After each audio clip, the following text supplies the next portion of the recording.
ঐতিহ্যের সৌরভে আর গৌরবে অনন্য মেঘনা তিতাস বিধৌত নবীনগর। ৩৫৪ বর্গ কিলোমিটার আয়তনের এই উপজেলা সমুদ্র পৃষ্ঠ থেকে ১১.৯৬৭ মিটার উচ্চতায় অবস্থিত। নবীনগর উপজেলা সদর ব্রাহ্মণবাড়িয়া জেলা সদরের পশ্চিম দিকে ২৩°৫৩' উত্তর অক্ষাংশে এবং ৯০°৫৮' পূর্ব দ্রাঘিমাংশে অবস্থিত। নবীনগরের সুপ্রাচীন সমৃদ্ধ ইতিহাস আমাদের প্রতিনিয়ত অনুপ্রাণিত করে।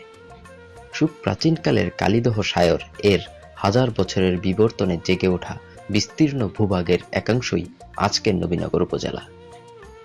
বৌদ্ধ শাসনামলে এ এলাকা ছিল সমতট রাজ্যভুক্ত, পরে সোনারগাঁয়ের মুসলিম শাসকদের অধীনস্থ হয়। মুসলিম শাসনামলে উপজেলার বেশিরভাগ অংশ বরদাখাত বা বলদাখাল পরগনা হিসেবে চিহ্নিত। মুসলিম শাসনামলে ৩টি পরগনায় বিভক্ত ছিল বর্তমান নবীনগর উপজেলা। নবীনগর থেকে দক্ষিণমুখী সুবাহিত বুড়ি নদীর বা তিতাস নদীর পূর্ব অংশ ছিল নূরনগর পরগনাভুক্ত, পশ্চিম অংশ ছিল বরদাখাত পরগনাভুক্ত এবং উত্তর দিকে মেঘনা ও তিতাস পাড়ের অংশ ছিল শাহবাজপুর জনপদের সরাইল পরগনা। নবীনগর উপজেলার নামকরণ নিয়ে মতভেদ রয়েছে, তবে ইংরেজ শাসনামলে ভারতবর্ষের প্রথম ম্যাপ রোনাল্ড রে সুনীত মানচিত্রে নবীনগরের নাম গুরুত্বের সাথে উল্লেখ থাকায় এর সুপ্রাচীনত্ব প্রমাণিত হয়। 1875 সালে নবীনগর থানা প্রতিষ্ঠিত হয়। 1873 সালে নবীনগরে মুন্সেফ আদালত চালু হয়।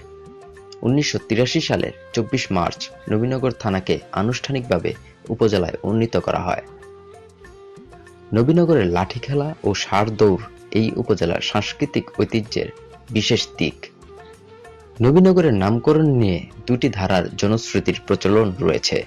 প্রথম ধারার জনশ্রুতি অনুসারে সুপ্রাচীনকালের জনৈক নবীনচন্দ্র নামক রাজার নামানুসারে নবীন এবং গড় শব্দের অপভ্রংশ নিয়ে নবীনগর নামকরণ হয়েছে।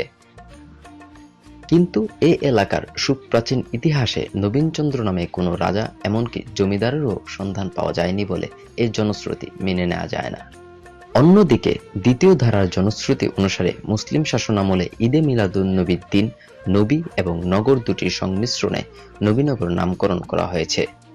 তুলনামূলকভাবে দ্বিতীয় ধারার জনশ্রুতির সপক্ষে সত্যতা পাওয়া যায়।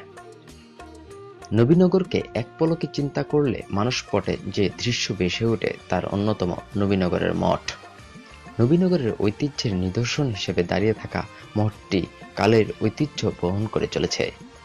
প্রায় ২০০ বছর পূর্বে নবীনগরের তৎকালীন জমিদার সীতারাম পোদ্দারের স্মরণে তার পুত্রবধূ তৎকালীন জমিদার রাধারানী রায় এই মঠটি নির্মাণ করেন।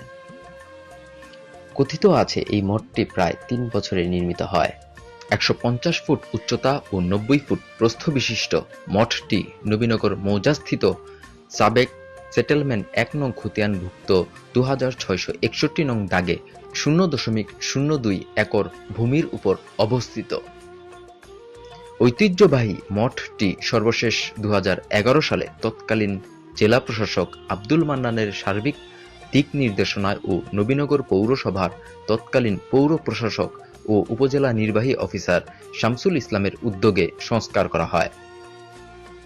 কালের সাক্ষী হয়ে থাকা মঠটি নবীনগরের ইতিহাস আর ঐতিহ্যকে আরো সমৃদ্ধ করে মাথা উঁচু করে দাঁড়িয়ে থাকবে শত শত বছর।